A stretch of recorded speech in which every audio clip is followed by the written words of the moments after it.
मागील काही वर्षातील पुणे रेल्वे स्थानकावर प्रवाशांची प्रचंड गर्दी वाढली आहे। यामुळे इथे आता ताण वाढत चालला असल्याने यावर तोडगा काढण्यात आला असून रेल्वे प्रशासनानं मोठं पाऊल उचललंय। हडपसर रेल्वे स्थानकाचा आता कायापालट केला जाणार आहे। दरम्यान हडपसर रेल्वे स्थानकाला सॅटेलाइट टर्मिनल म्हणून सुद्धा ओळखलं जात आहे आणि अशी अजून त्याची ओळख सुद्धा बनवली जाणार आहे। पण असा का म्हटलं जातं हे सुद्धा आपण व्हिडिओच्या माध्यमातून जाणून घेणार आहोत। शिवाय आता हडपसर रेल्वे स्थानकाचा कायापालट कशा प्रकारे केला जाणार आहे, याचा कोणकोणत्या भागाला फायदा होणार आहे, या सगळ्याबद्दल सविस्तररित्या जाणून घेऊया आपल्या व्हिडिओच्या माध्यमातून। चला तर लगेच सुरुवात करूया। नमस्कार, मी रामेश्वरी आणि तुम्ही पाहताय cut to cut. Pune railway स्थानकावरील प्रवाशांचा वाढता ताण कमी करण्यासाठी सॅटेलाइट टर्मिनल म्हणून ओळखल्या जाणाऱ्या हडपसर रेल्वे स्थानकाच्या विस्ताराला आता मोठी गती मिळाली आहे। पण सॅटेलाइट टर्मिनल म्हणजे नेमकं काय, तर असा प्रश्न अनेकांनाच पडला असेल। तर पुण्यातील मुख्य रेल्वे स्थानक म्हणजे पुणे रेल्वे स्टेशन आणि या स्थानकावर दररोज हजारो प्रवासी आणि अनेक रेल्वे गाड्या ये-जा करत असल्यामुळे इथे मोठ्या प्रमाणावर गर्दी होते, प्लॅटफॉर्मवर ताण वाढतो आणि अशा वेळी याच समस्येवर उपाय म्हणून हडपसर रेल्वे स्थानकाला सॅटेलाइट टर्मिनल अशी ओळख आता विकसित केली जाणार आहे, ज्याचा अर्थ असा होतो की मुख्य स्थानकाला मदत करणारं एक पूरक रेल्वे स्थानक। आणि म्हणूनच हडपसर रेल्वे स्थानकावर चौथ्या वलाटाच्या बांधकामाला आता अधिकृत मंजुरी देण्यात आली आहे आणि यामुळे पूर्व पुण्यातील दळणवळणाचं चित्र हे पूर्णपणे पालटणार असा विश्वास व्यक्त केला जातोय। त्यामुळे येत्या काही महिन्यात फलाटाच्या बांधकामाला सुद्धा प्रत्यक्षात सुरुवात होईल। या प्रकल्पाबद्दल जाणून घेण्याआधी पुणे रेल्वे स्थानकावरील समस्या नेमक्या काय या समजून घेऊया, म्हणजे या प्रकल्पाची गरज आपल्या लक्षात येईल। तर पुणे शहर हे वेगाने वाढत असताना वाहतूक आणि प्रवासाची गरज सुद्धा मोठ्या प्रमाणावर आता वाढत चालली आहे। या वाढत्या प्रवासाचा सर्वाधिक ताण सध्या पुणे रेल्वे स्थानकावर दिसून येतोय। राज्यातील तसेच देशातील विविध भागांमधून दररोज हजारो प्रवासी पुण्यामध्ये ये-जा करत असल्यामुळे या स्थानकावर प्रचंड गर्दी होते। परिणामी प्रवाशांना अनेक अडचणींचा सुद्धा सामना इथे करावा लागतोय। उभं राहायला सुद्धा काही वेळा जागा नसते। पावसाळ्यात प्रवाशांचे प्रचंड हाल होत असतात।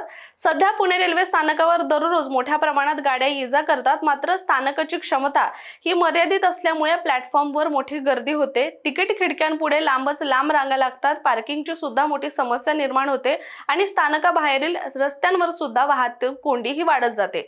विशेषतः सणासुदीच्या काळामध्ये किंवा सुट्टीच्या दिवशी इथे ही परिस्थिती आणखीनच गंभीर होते आणि या वाढत्या ताणामुळेच रेल्वे प्रशासन आणि सरकारनं पुण्यातील रेल्वे वाहतूक अधिक सुलभ करण्यासाठी पर्यायी उपाययोजना या आधीच सुरू केलेल्या आहेत आणि त्याचाच एक भाग म्हणून हडपसर रेल्वे स्टेशनचा विस्तार करण्याचा सध्या निर्णय घेण्यात आलाय।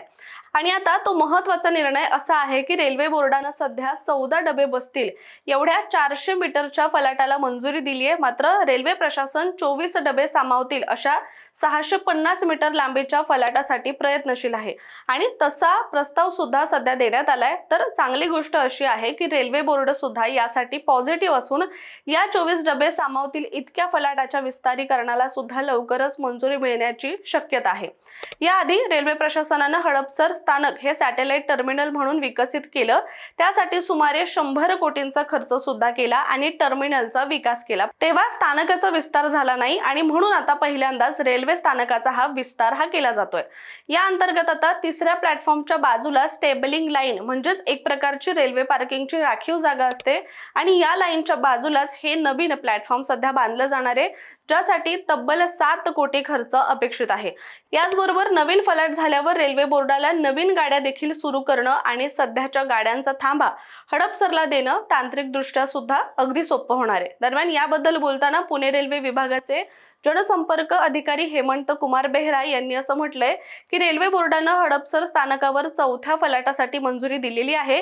तांत्रिक बाबींची पूर्तता झाल्यावर याच्या कामाला सुद्धा सुरुवात होईल। दरम्यान विस्तारीकरणाचाही प्रस्ताव रेल्वे बोर्डाला पाठवला आहे आणि त्याची सध्या प्रतीक्षा आहे। आता हडपसरच्या सद्यस्थितीबद्दल बोलायचं झालं तर हडपसर स्थानकावर सध्या 3 प्लॅटफॉर्म आहेत। इथे 14 डेमूला थांबा दिला जातो तर 10 मेल एक्सप्रेसला थांबा दिला जातोय आणि हडपसर रेल्वे स्थानकाचा विस्तार झाल्यानंतर याचा सर्वाधिक फायदा हा हडपसर, मांजरी, वाघोली, खराडी आणि मोगरपट्टा सिटी या परिसरातील नागरिकांना चांगलाच होणार आहे। तर सगळ्यात महत्त्वाचं म्हणजे नवीन प्लॅटफॉर्म झाल्यावर हडपसर वरूनच सुटणाऱ्या रेल्वे गाड्यांच्या संख्येत मोठ्या प्रमाणात वाढ होईल, ज्यामुळे नागरिकांना लांब पल्ल्याच्या गाड्या पकडण्यासाठी मुख्य पुणे रेल्वे स्टेशनच्या गर्दीमध्ये सुद्धा जाण्याची गरज भासणार नाहीये आणि विशेषतः IT कंपन्यांमध्ये काम करणाऱ्या हजारो तरुण प्रोफेशनलसाठी हे टर्मिनल म्हणजे अगदी एक वरदान ठरणार आहे असं सुद्धा सुद्धा म्हटलं जातंय। याशिवाय पुढील काही वर्षांमध्ये हडपसर इथे हाय स्पीड रेल्वे देखील पोहोचणार आहे, ज्याचं स्थानक इथे असणार आहे, म्हणजेच हडपसर मध्ये असेल। आणि तुम्हाला याबद्दल जर अधिक माहिती हवी असल्यास आपल्या कट टू कटच्या चॅनलला नक्की भेट द्या। याबद्दलचा तुम्हाला सविस्तर व्हिडिओ इथे नक्की बघायला मिळेल।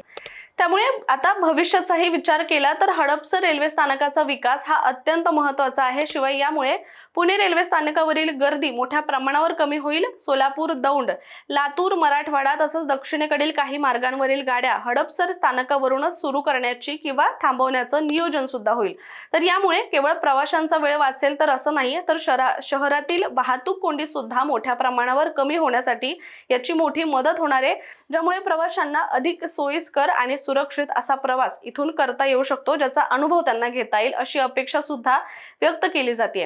त्यामुळे भविष्यात हडपसर परिसराला सुद्धा एक वेगळं महत्त्व प्राप्त होईल, यामध्ये काही शंका नाहीये। त्यामुळे तुर्तास आपण इथेच थांबूया, परंतु हडपसर स्थानकासाठी घेण्यात आलेला हा निर्णय तुम्हाला योग्य वाटतोय का? तुमची प्रतिक्रिया आम्हाला कमेंटमध्ये नक्की कळवा आणि अशाच माहितीपूर्ण व्हिडिओसाठी सुद्धा कट टू कटच्या YouTube चॅनलला सबस्क्राईब करायला विसरू नका।